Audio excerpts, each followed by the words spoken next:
Hi cool moms and dads, welcome to Mama Cool. Iron deficiency anaemia മിക്ക കുട്ടികളിലും ഇപ്പോൾ കണ്ടുവരുന്നതാണ്. ഒരുപാട് അമ്മമാർക്ക് അതിനെക്കുറിച്ച് അറിയാൻ ആഗ്രഹമുണ്ട്. അതുപോലെ തന്നെ എല്ലാ അമ്മമാരും അതിനെക്കുറിച്ച് അറിഞ്ഞിരിക്കേണ്ടതായിട്ടുണ്ട്. അപ്പോൾ ഇന്നത്തെ വീഡിയോയിൽ എന്താണ് അയൺ ഡെഫിഷ്യൻസി അനീമിയ, അത് വരാനുള്ള കാരണങ്ങൾ എന്തൊക്കെയാണ്, സിംറ്റംസ് എന്തൊക്കെയാണ്, വന്നു കഴിഞ്ഞാൽ നമ്മൾ എന്തൊക്കെയാണ് ശ്രദ്ധിക്കേണ്ടത് എന്നുള്ളതിനെക്കുറിച്ചൊക്കെ നമുക്കൊന്ന് ഡീറ്റെയിൽഡ് ആയിട്ട് നോക്കാം.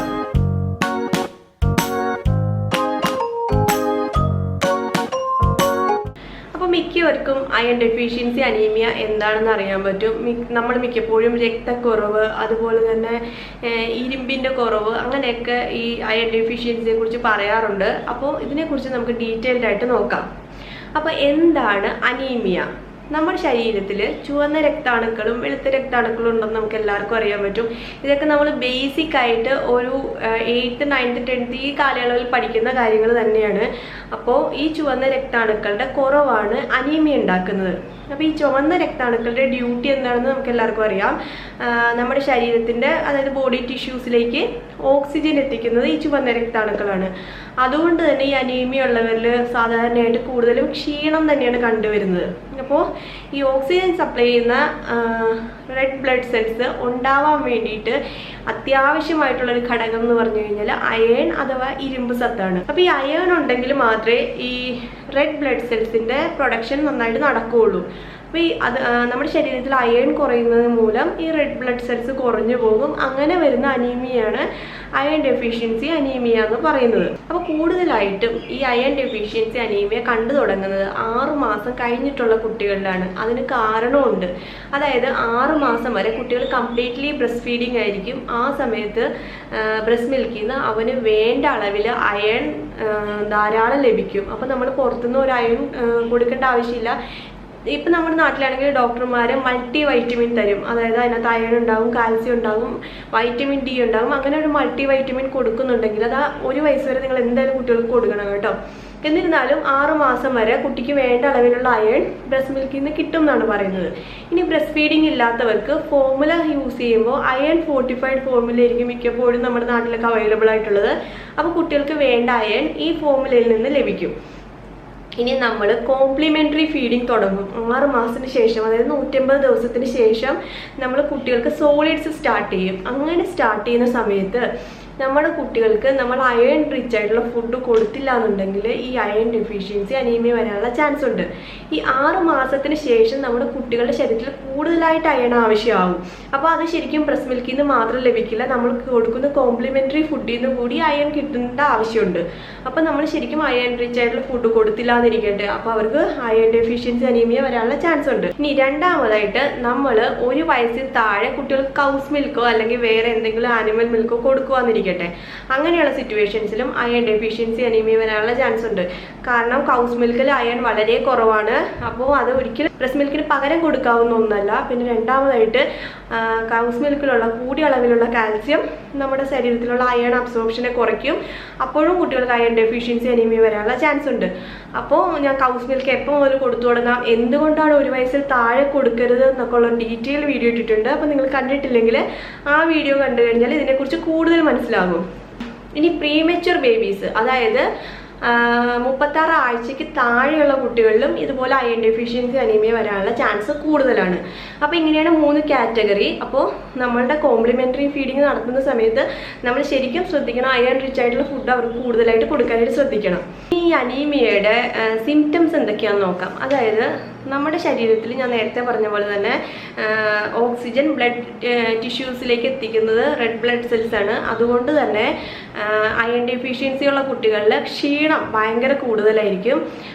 അതുപോലെ തന്നെ അവർക്ക് ആക്ടിവിറ്റീസ് ഒക്കെ ചെയ്യാൻ ഭയങ്കര മടിയായിരിക്കും. എപ്പോഴും എഴുത്ത് കിടക്കാനോ അങ്ങനെയുള്ള ഇതായിരിക്കും. പിന്നെ ചിലപ്പോൾ ചില കുട്ടികളാണെങ്കിൽ ഭയങ്കര വാശി പിടിക്കും, ഭയങ്കര ഫസി ആയിരിക്കും. പിന്നെ ചില കുട്ടികൾക്കാണെങ്കിൽ ദേഷ്യം, വാശി അങ്ങനെയുള്ള സിംറ്റംസും കാണിക്കാറുണ്ട്. ഇനി മൂന്നാമതായിട്ട് അവരുടെ സ്കിൻ കളർ, അതായത് നമ്മൾ വെള്ളരി വെളുത്തിരിക്കുക എന്ന് പറയില്ല, അങ്ങനെയുള്ളൊരു സ്കിൻ കളറായിരിക്കും. പെയിൽ സ്കിൻ കളർ എന്ന് പറയും. അങ്ങനെയുള്ള സ്കിൻ കളറായിരിക്കും. പിന്നെ കണ്ണുകൾ നോക്കിയാൽ നമുക്ക് ശരിക്കും അറിയാൻ പറ്റും. നമ്മളിങ്ങനെ ഡോക്ടേഴ്സ് കണ്ടിട്ടില്ലേ ഹോസ്പിറ്റലിൽ ചെല്ലുമ്പോൾ ഇങ്ങനെ കണ്ണ് നോക്കിയിട്ടായിരിക്കും മിക്കപ്പോഴും നമുക്ക് അനീമിയ ഉണ്ടെന്ന് തിരിച്ചറിയുന്നത്. കാരണം ഈ കണ്ണിൻ്റെ ഉള്ളിലുള്ള അവിടെ നല്ല റെഡ് കളർ ആണെങ്കിൽ നമുക്ക് നിറയെ റെഡ് ബ്ലഡ് സെൽസ് ഉണ്ടെന്നാണ് അർത്ഥം. അത് ശരിക്കും വെള്ള കളറാണെങ്കിൽ അനീമിയ ഉണ്ടെന്നാണ് അർത്ഥം.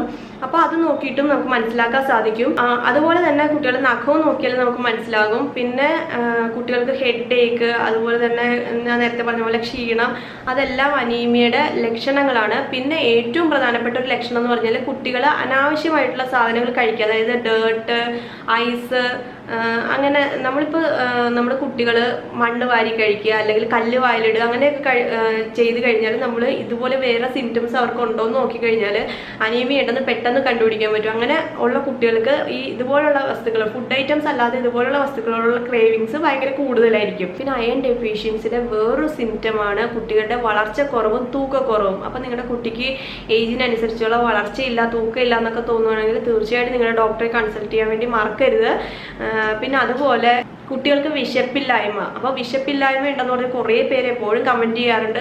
അപ്പോൾ ചിലപ്പോൾ അതിൻ്റെ ഒരു ബേസിക് കാരണം എന്ന് പറയുന്നത് ഈ അയൺ ഡെഫിഷ്യൻസി ആയിരിക്കും. അപ്പോൾ നമ്മൾ എന്തായാലും അതെല്ലാം ചെക്ക് ചെയ്യണം. ഇങ്ങനെ ഓരോ സിംറ്റംസ് നമ്മുടെ മുമ്പിൽ കണ്ടു കഴിഞ്ഞാൽ നമ്മൾ തീർച്ചയായിട്ടും വിട്ട് കളയാതെ നമ്മളുടെ ഡോക്ടറെ കാണിച്ച് കുട്ടികൾക്ക് എന്താണ് അസുഖം എന്ന് നമ്മൾ എന്തായാലും കണ്ടുപിടിക്കാനായിട്ട് ശ്രദ്ധിക്കണം. ഇനി ഈ അയൺ ഡെഫിഷ്യൻസി ഉള്ള കുട്ടികളിൽ തുടരെ ഉണ്ടാകുന്ന ഇൻഫെക്ഷൻസ്, എപ്പോഴും ഉണ്ടാകുന്ന അസുഖങ്ങൾ, ഇതെല്ലാം പെട്ടെന്ന് ഉണ്ടായിക്കൊണ്ടിരിക്കും. അപ്പോൾ നമുക്ക് പെട്ടെന്ന് കണ്ടുപിടിക്കാൻ പറ്റും. നമ്മൾ എന്തെങ്കിലും അസുഖമായിട്ട് പോകുമ്പോൾ തന്നെ പെട്ടെന്ന് ഡോക്ടർ ഐഡന്റിഫൈ ചെയ്യും. അല്ലെങ്കിൽ നമുക്ക് തന്നെ മനസ്സിൽ ഒരു സംശയം തോന്നിയിട്ട് നമ്മൾ ഡോക്ടറെ കാണിച്ചാലും മതി. അപ്പോൾ എന്തായാലും ഇങ്ങനത്തെ സിംറ്റംസ് ഒന്നും ഒരിക്കലും നിങ്ങൾ വിട്ട് കളയരുത്. അപ്പോൾ ഇതൊക്കെയാണ് അനീമിയയുടെ സിംറ്റംസ് ആയിട്ട് വരുന്നത്. ഏറ്റവും പ്രധാനപ്പെട്ട സിംറ്റം എന്ന് പറഞ്ഞു കഴിഞ്ഞാൽ കുട്ടികൾക്ക് ഉണ്ടാകുന്ന ക്ഷീണം തന്നെയാണ്. ഇനി ഇതിനുള്ള ട്രീറ്റ്മെന്റ്സ് എന്തൊക്കെയാന്ന് പറഞ്ഞാൽ, നിങ്ങളുടെ കുട്ടിക്ക് ഇതുപോലെ അനീമിയ ഉണ്ടെന്ന് നിങ്ങൾക്ക് സംശയം തോന്നുകയാണെങ്കിൽ ഉടനെ തന്നെ നിങ്ങളുടെ ഡോക്ടറെ കാണിക്കണം. ഡോക്ടറാണ് തീരുമാനിക്കേണ്ടത് അവർക്ക് കൂടുതൽ ടെസ്റ്റുകൾ നടത്തിയിട്ട് അനീമിയ ഉണ്ടോയെന്ന് നോക്കണം എന്നുള്ളത്. അപ്പോൾ അങ്ങനെ അനീമിയ കണ്ടുപിടിക്കുകയാണെങ്കിൽ ഉറപ്പായിട്ടും ഡോക്ടർ അയൺ ഡ്രോപ്സ് തരും. ചെറിയ കുട്ടികളാണെങ്കിൽ, ഒരുപാട് വലിയ കുട്ടികൾക്കാണെങ്കിൽ അയൺ ടാബ്ലറ്റ് കൊടുക്കുകയുള്ളൂ. അപ്പം നമ്മൾ ഒരു കാര്യം പ്രത്യേകം ശ്രദ്ധിക്കണം, നമ്മുടെ ഡോക്ടർ തരുന്ന അളവിൽ മാത്രമേ നമ്മൾ കൊടുക്കാവുള്ളൂ. ഒരിക്കലും കൂടിയ അളവിൽ ഈ അയൺ ഡ്രോപ്സോ അതുപോലെ ടാബ്ലറ്റോ ഒന്നും കൊടുക്കാൻ പാടില്ല. നമ്മൾ അതുപോലെ മെഡിക്കൽ ഷോപ്പിൽ നിന്ന് ഒന്നും മേടിച്ച് ഇങ്ങനത്തെ സിംറ്റം ഉണ്ടെന്ന് പറഞ്ഞിട്ട് കുട്ടിക്ക് കൊടുക്കരുത്. നമ്മൾ നമ്മുടെ ഡോക്ടറെ കൺസൾട്ട് ചെയ്ത് എന്താണ് ഇത് അയൺ ഡെഫിഷ്യൻസി അനീമിയ തന്നെയാണോ എന്ന് ഉറപ്പ് വരുത്തിയിട്ട് അവർ പറയുന്ന അളവിൽ മാത്രം മെഡിസിൻ കൊടുക്കാനായിട്ട് ശ്രദ്ധിക്കണം. പിന്നെ മെഡിസിൻ കൊടുക്കുമ്പോഴും കുറച്ച് കാര്യങ്ങൾ ശ്രദ്ധിക്കാനുണ്ട്.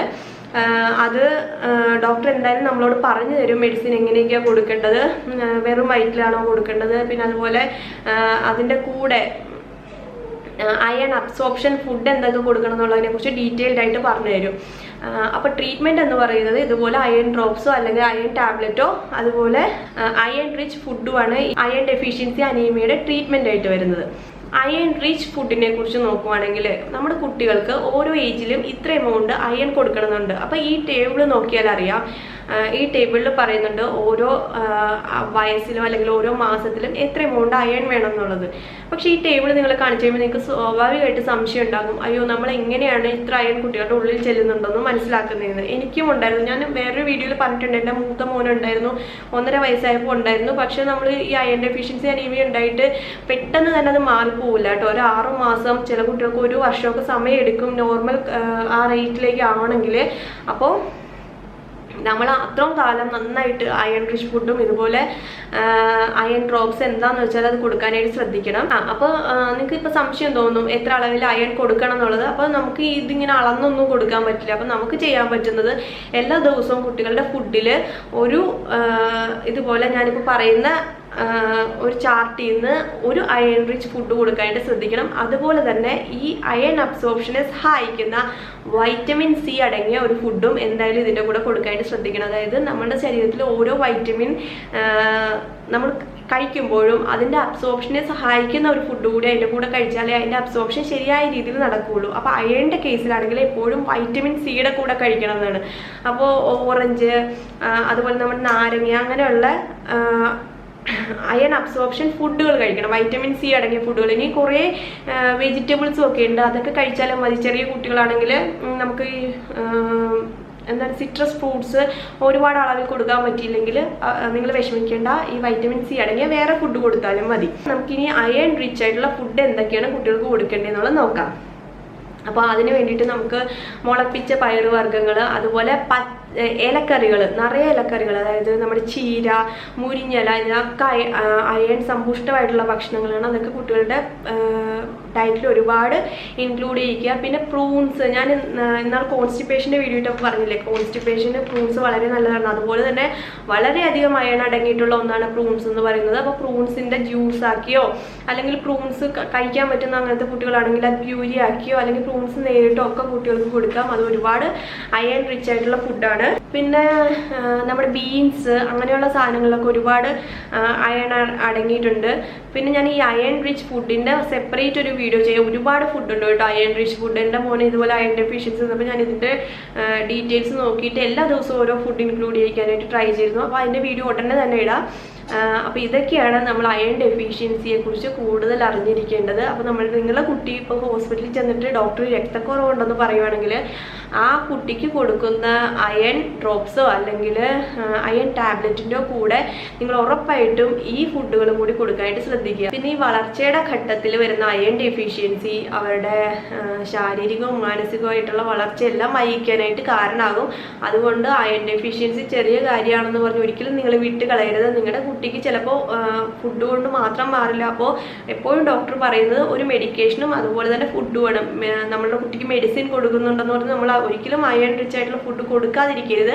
മെഡിസിനും ഫുഡും എപ്പോഴും ഇതിൻ്റെ ട്രീറ്റ്മെൻറ്റ് പറയുന്നത് ഇതുപോലെ അയൺ ഡ്രോപ്സും അതുപോലെ തന്നെ അയൺ റിച്ച് ഫുഡുമാണ്. അപ്പോൾ രണ്ടും കൂടി കൊടുത്ത് രണ്ടും നന്നായിട്ട് ബാലൻസ് ചെയ്തിട്ട് ആ നോർമൽ റേറ്റിലേക്ക് കുട്ടികളെ ആക്കിയെടുക്കാനായിട്ട് ശ്രദ്ധിക്കണം. അപ്പോൾ ഇതാണ് നമ്മുടെ കുട്ടികൾക്ക് രക്തക്കുറവുണ്ടെന്നോ അല്ലെങ്കിൽ അയൺ ഡെഫിഷ്യൻസി ഉണ്ടെന്നോ ഒക്കെ ഡോക്ടർ പറഞ്ഞു കഴിഞ്ഞാൽ നമ്മൾ പ്രധാനമായിട്ട് ശ്രദ്ധിക്കേണ്ട കാര്യങ്ങൾ. അപ്പോൾ എല്ലാവർക്കും കാര്യങ്ങളൊക്കെ മനസ്സിലായെന്ന് വിചാരിക്കുന്നു. വീഡിയോ ഇഷ്ടപ്പെട്ടെന്ന് വിചാരിക്കുന്നു. ഇഷ്ടപ്പെട്ടെങ്കിൽ തീർച്ചയായിട്ടും ലൈക്ക് ചെയ്യാൻ മറക്കരുത്.